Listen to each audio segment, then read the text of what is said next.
Hola, ¿qué tal? Soy Armando Carrasco y esto es Hiperbólico. El tema de hoy, Global Talent Trends o tendencias globales de talento. La consultora Mercer publica anualmente un informe que analiza las principales tendencias que impactan el mundo laboral y la gestión del talento. Es una fuente de información muy valiosa para las empresas que buscan adaptarse a los cambios y optimizar estrategias de recursos humanos. Del último reporte conversaremos con Luis Fernando Londoño, director de transformación para Colombia, Centroamérica y el Caribe de Mercer Latinoamérica. En esta media hora hablaremos de productividad centrada en el ser humano y el impacto de la inteligencia artificial en la confianza y equidad como pilares, en el sistema inmune corporativo y en esa cultura digital first y el diseño del trabajo adaptativo. Arrancamos Hiperbólico. Luis Fernando, cuéntanos un poco qué es Mercer. A ver, Armando, gracias por invitarme y déjame contarte que Mercer es una firma de consultoría que se enfoca en el talento, se preocupa por las personas, hace parte de un grupo donde hablamos de estrategia, riesgos y personas. En el capítulo personas buscamos que un ser humano que trabaja en una organización tenga absoluta claridad de qué tiene que hacer para el bien de la empresa, qué debe hacer para su crecimiento profesional y qué debe hacer para su bienestar en general. Entonces, es un poco trabajar con las organizaciones para que el ser humano cuando esté en una organización realmente dé lo mejor de sí para esos diferentes ámbitos en los que puede aportar y se puede desarrollar. Y en este trabajo diario de consultoría de Mercer llega este estudio de Global Talent Trends. ¿Esto es algo que se hace anual? Nosotros anualmente hacemos un estudio donde le preguntamos a inversionistas, líderes de empresa, gerentes generales, CEOs, le preguntamos a personas de recursos humanos, vicepresidentes de gestión humana, etcétera, y a colaboradores qué piensan de lo que están viviendo en el mundo del trabajo. Por eso se llama Tendencias Globales de Talento y es a esos diferentes públicos hacerle preguntas de cómo lo están viviendo, qué retos están enfrentando, cómo están haciendo para que les vaya bien en estos entornos cambiantes. Es a nivel global, se les pregunta a empresas, claro, de Estados Unidos, Europa, Asia, y de América Latina. La mayor parte de participantes en América Latina vienen de México, Brasil, Argentina por un tema de tamaño, pero hay participantes de todos los países. Y de este diagnóstico, ¿cuáles son las tendencias o desafíos que enfrentan las corporaciones actualmente? Mira, hay una parte en el estudio que nos habla de lo que le preocupa a los líderes para crecer, que yo diría que es un punto importante de lo que en general en el mundo empresarial hoy preocupa, ¿no? Está el tema de prepararse, que la gente se prepare, lo que en inglés llaman upskilling y reskilling, que se preparen para estar al día con los cambios, o sea, que la gente pueda trabajar con nuevas herramientas, con cambios de entorno, etcétera. Les preocupa que la gente no sea capaz de aprovechar la tecnología. O sea, una vez más hablando de la gente, los líderes dicen, caramba, vamos a hacer unas inversiones importantes en todas estas herramientas, ojalá las sepan utilizar.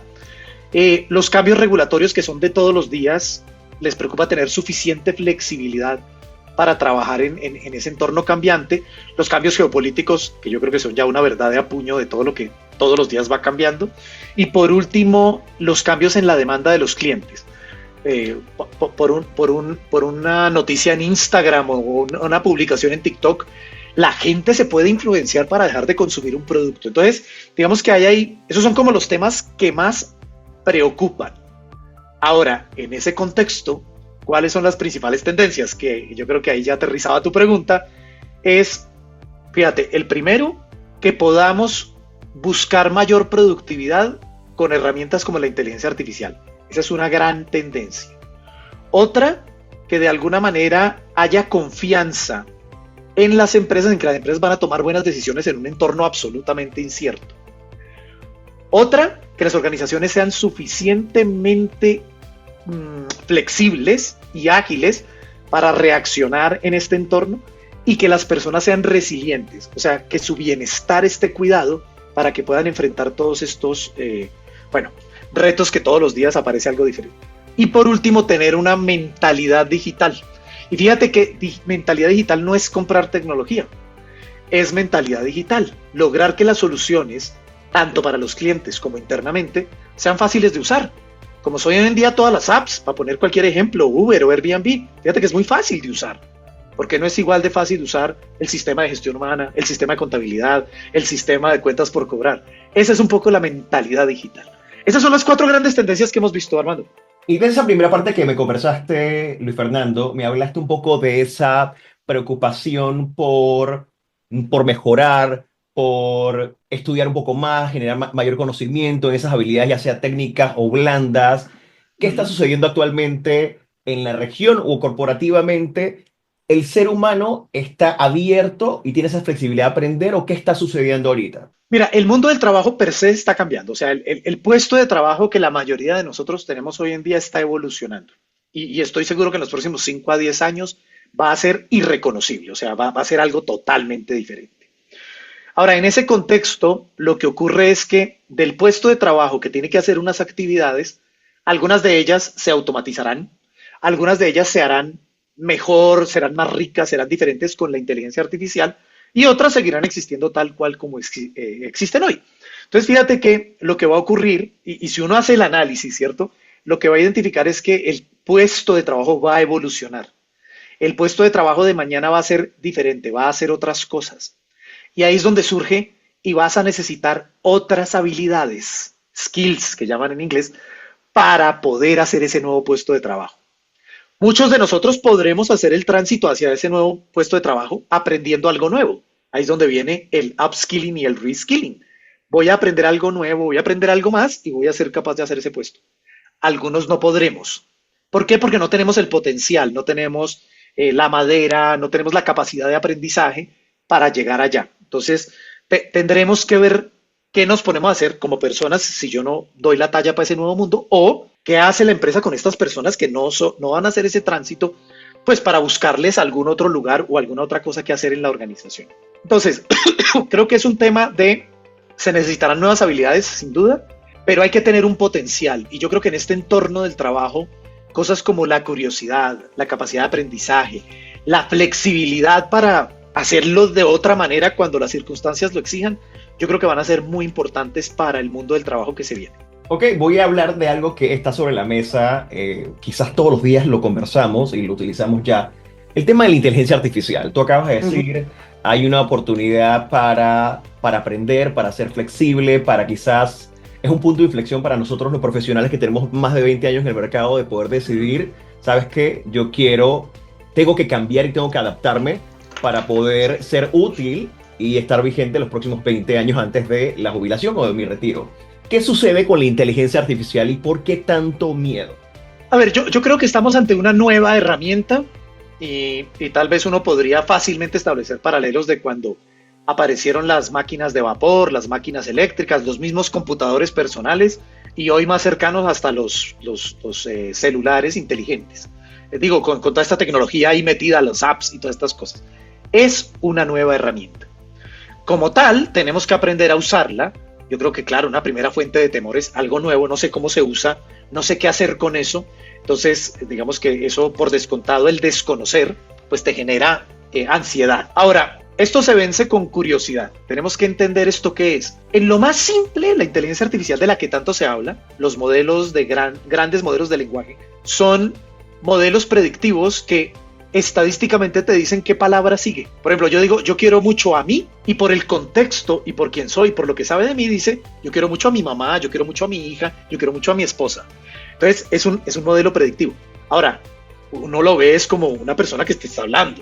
Entonces, resulta que según haya sido entrenado el modelo, porque es muy importante el entrenamiento, el modelo te puede ayudar a hacer propuestas, el modelo te puede ayudar a analizar datos, el modelo te puede ayudar a muchas cosas. Entonces fíjate que es una herramienta que casi que lo puedes ver, para simplificar obviamente, como un asistente junior, un asistente que te ayuda a hacer cosas. Pero el desarrollo no viene dado, hay que ser muy curioso. ¿Y esto cómo me podría ayudar a mí a hacer un reporte? ¿Y esto cómo me podría a mí ayudar a leer unos documentos para hacer un resumen? ¿Esto cómo me hago el símil con lo del asistente como para que nos ayude a pensar y ser curiosos y darle tareas y ver cómo te ayuda, y así tú vas encontrando dónde realmente este tipo de herramientas te pueden facilitar el trabajo, porque en últimas es que te facilite cosas que tú haces que dices, caramba, ¿sí será que me tengo que sentar a leer estos 400 artículos? O lo que necesito es entender cuál es la tendencia general. Pídele al asistente electrónico que te lea los 400 y que te formule 4 hipótesis de tendencias generales. Claro, ahí es donde viene que lo que siempre se dice, que no hay que dejar sola la inteligencia artificial, te puede dar unas ideas, pero tú tienes que entrar a ver y ahí sí aportar tu capacidad como ser humano para discernir y entender cuáles de esas 4 hipótesis, para seguir con mi ejemplo, son las más relevantes o son de verdad algo para profundizar. Entonces, yo te diría, es desconocimiento ante una nueva herramienta lo que genera temor. Yo creo que con curiosidad, ganas de aprender y utilizarla, yo creo que está a la mano para todos, nos puede ayudar a entender rápidamente cómo nos puede ayudar. Voy a hacer una pregunta que no sé si está dentro del estudio, pero estamos en un momento donde hay diversas generaciones dentro del mismo entorno laboral. Y esto es importante porque tenemos X, quizás yo creo que algunos boomers todavía trabajando, y tenemos toda esta nueva generación ya entrando en las oficinas y en las corporaciones. ¿Qué está sucediendo? Y aquí voy a amarrar algo que sí está dentro del estudio, que es el tema de la experiencia del empleado, el colaborador. ¿Qué está sucediendo dentro del entorno corporativo? Mira, yo creo que lo primero que hay que tener claro es desmitificar que no es que porque seas una persona de determinada edad, eres más o menos, digamos, usuario de estas cosas. Hay personas mayores que son súper curiosas y usan ya inteligencia artificial en su vida diaria. Y hay personas jóvenes que, me he dicho, nada, o sea, cero prueba, cero curiosidad. Entonces, lo primero sería decir, las generaciones tienen sus temas, pero no te sorprende encontrarte una persona mayor usando y una persona joven no usando. Ahora, dicho eso, lo que nosotros hemos identificado es que las personas en general tienen unas aspiraciones, quieren lograr unas cosas, y lo que hay que entender es qué es lo que quieren las personas. No tanto por generaciones, sino en general qué quieren las personas. Una persona que sabe de analítica de datos o de ciencia de datos, ¿qué quiere? ¿Quiere quedarse toda la vida en mi empresa y ayudarme a construir un buen negocio? Puede ser más típico de los boomers y de pronto hasta los X. O lo que quiere es un crecimiento profesional porque aprende a manejar datos para utilizar eso para ir después en un camino a ir a empresas grandes de analítica de datos en el mundo. Algo más típico de la gente más joven. Entonces, fíjate que ahí aparece es entender muy bien a qué aspira la gente. Por eso, cuando hablamos de experiencia del empleado y propuesta de valor al empleado, es entender muy bien cada persona qué quiere, qué está buscando, y que la experiencia de trabajar con nosotros en una empresa justamente le ayude en ese camino de crecimiento, de desarrollo y de aspiración profesional que él tiene. Entonces, ¿hay gente que quiere quedarse a trabajar toda la vida en la empresa? Sí. Hay gente que no, porque está buscando algo diferente. Pero si no entendemos qué es lo que quiere, fíjate que me voy a encontrar con un choque.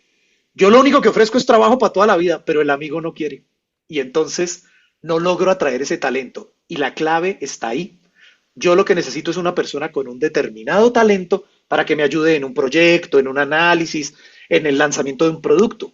No necesito un empleado tiempo completo por 30 años. Entonces, ahí es donde hay que entender muy bien qué quieren, qué necesito y poder juntar. Por eso la magia de la propuesta de valor al empleado y la experiencia. Y fíjate que solo quería dejar que no necesariamente es porque tengas 50, 40, 30 o 20, estás en un grupo u otro. Ok, como diríamos comúnmente que se alineen los planetas, tanto en su propósito personal, Claro. del profesional, también con el propósito de la empresa y para qué lo necesita, ¿no? Porque como tú bien lo dices, no todo el mundo tiene un plan de jubilarse en esa empresa, y hay quienes, y esto se ve ya en el día a día, la gente está más abierta a coquetear a nivel de entrevistas de trabajo, está más abierta a propuestas que antes cuando tú decías, no, es que yo trabajo para jubilarme aquí me retiro. Okay. Exacto. Y entender que eso es lo que quieren, pues porque uno podría decir, no, es que son unos irresponsables, es que no tienen compro. Lo podrías decir, pero no te resuelve el problema, que es que necesitas el talento para resolver tus temas de negocio. Claro, y allí entonces entramos en este predicamento o dilema de la retención del talento. Cuando la persona es muy buena y lo necesitas, y eso sí está en el estudio, y quiero que me cuentes un poco qué están haciendo las empresas o hacia dónde va este tema de esa lealtad, de esa retención de talento que ahora es tan complicada porque hay diversas aristas en el juego, ¿no? Mira, yo creo que bajo el entendido de que comprendemos muy bien a la persona y sus aspiraciones, la retención tiene que estar alrededor de esa alineación de los astros, como lo dijiste antes, durante el tiempo que yo necesite. A ver, si yo necesito un científico de datos para hacer un proyecto que es un análisis de mercado que toma 2 años, yo necesito a esa persona 2 años, no 30. Entonces, tengo que ver cómo lo retengo esos 2 años. Le doy cursos, le doy experiencias y le doy oportunidades de pulir su currículum, su hoja de vida, para que a la siguiente que vaya a buscar trabajo tenga las medallas necesarias para seguir creciendo, aunque no sea conmigo. Entonces fíjate que lo voy a retener 2 años.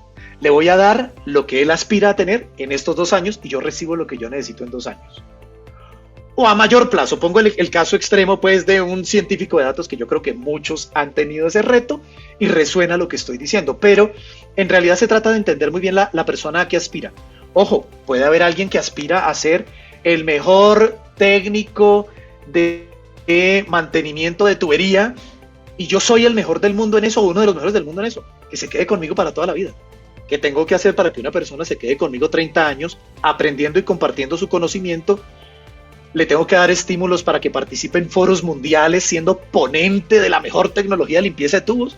Oye, de pronto sí. Entonces, ojo, lo que quiero decir es el tema de retención no es solo lo que decíamos hace mucho tiempo, era págale un buen sueldo y que aquí se queda para siempre. No, tenemos que entender muy bien a la persona, entender qué lo motiva y la retención va a estar en función de el factor dinero jugará siempre, por favor, por supuesto. Pero creo que hay otros muchos elementos que hacen de esta experiencia y de este viaje algo grato y hacen que la persona se quiera quedar con nosotros. Aparte del tema de esa motivación propia del colaborador y también los incentivos que pueda dar la empresa, ¿qué papel juega el tema de la salud mental dentro de esa ecuación? Oye, excelente pregunta y déjame ampliarlo a un concepto más de bienestar. Bienestar mental, bienestar financiero, bienestar físico. Juega mucho en el sentido de que tú puedas estar tranquilo, en un buen ambiente y concentrado en los retos profesionales, en los retos del negocio. Imagínate una persona que a lo largo del día estás preocupada de si puede o no pagar la tarjeta de crédito, o que tiene un problema de salud y tiene el colesterol alto y entonces estás preocupado por eso.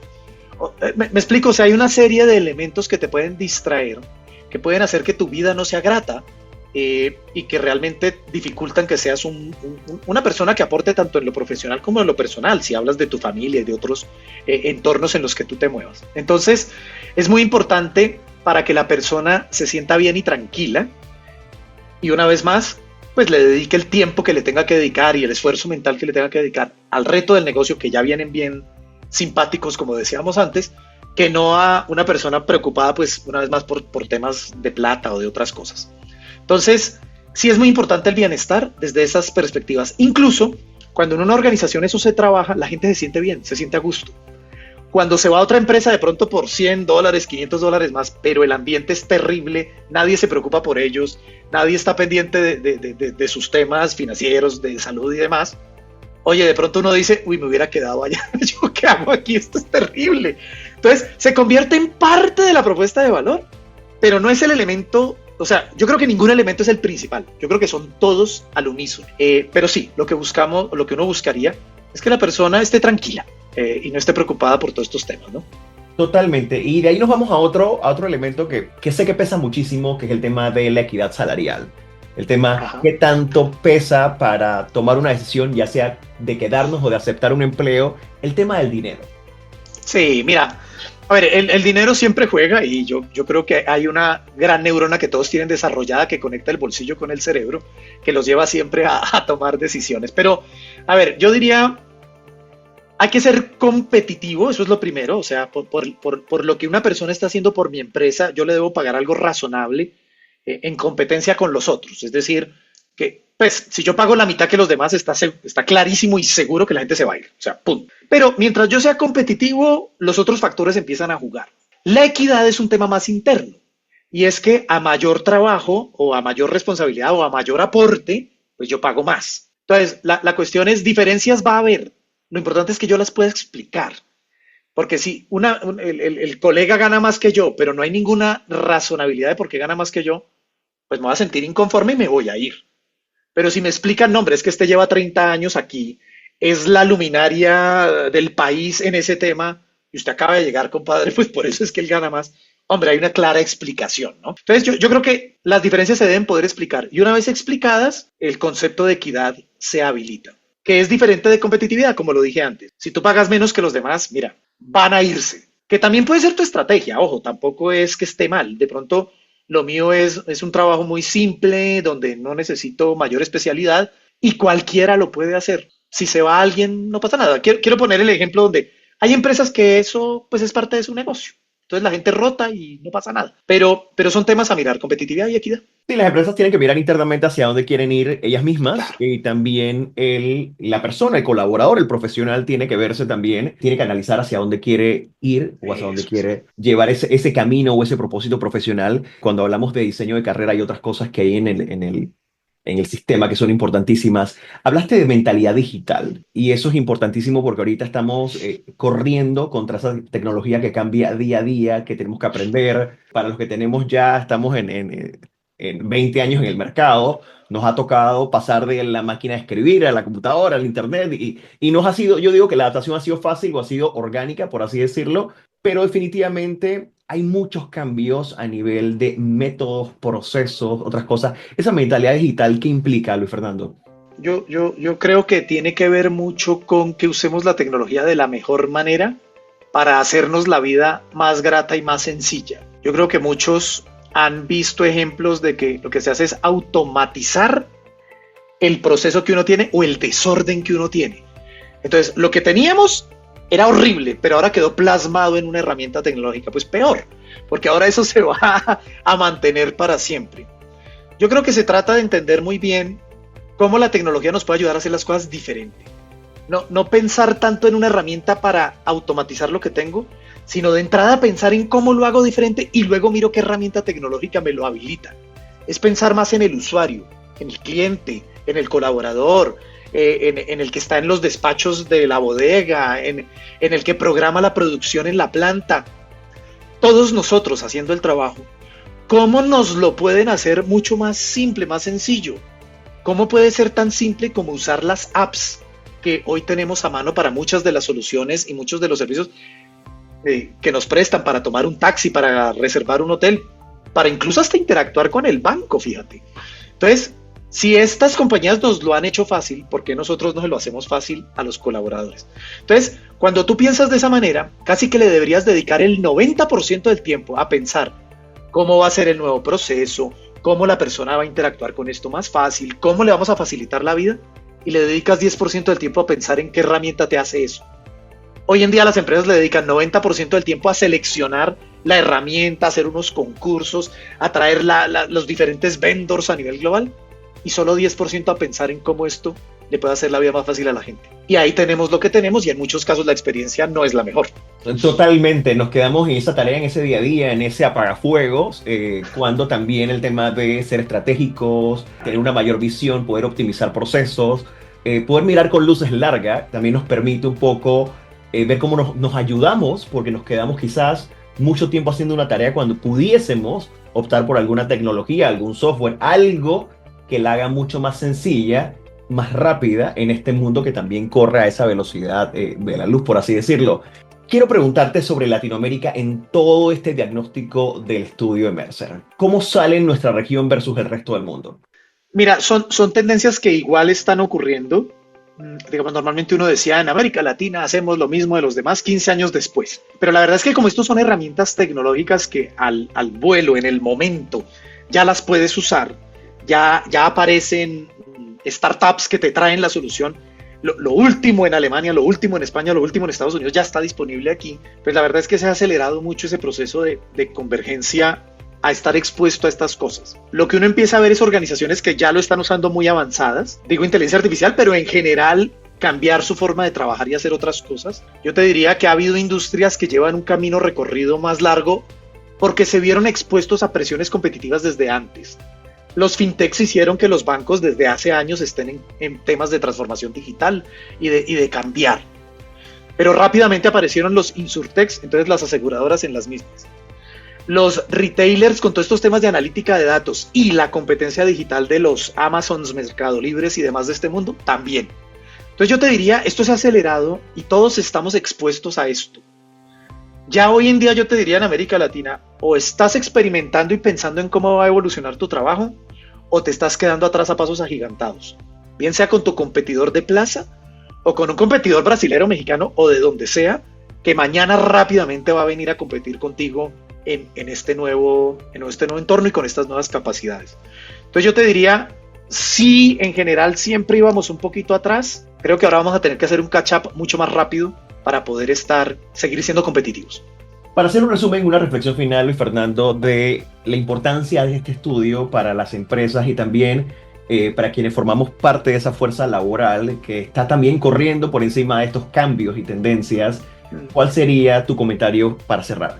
Hermano, yo diría es un tema de ir evolucionando en el mundo del trabajo, lo que se espera de un trabajador hoy en día, y no dejarlo pasar, porque una de las cosas que están pregonando en el mundo es que la próxima gran división va a ser entre trabajadores que sean capaces de usar la inteligencia artificial y los que no. Y yo creo que ya es un tema de responsabilidad nuestra, de todos, con nosotros mismos, de entender esto, cómo nos va a ayudar, cómo nos ayuda a ser mejores y cómo podemos hacer un mejor trabajo con todas estas cosas. Entonces yo animaría a todos a que seamos curiosos y aprendamos a usar estas cosas. Y con esta reflexión culminamos este episodio de Hiperbólico Global Talent Trends. Gracias a Luis Fernando Londoño de Mercer Latinoamérica por sus insights y por explicarnos más a detalle este interesante reporte. Recuerda que puedes escuchar Hiperbólico en Spotify, Apple Podcasts, mi canal de YouTube, Audible y Amazon Music.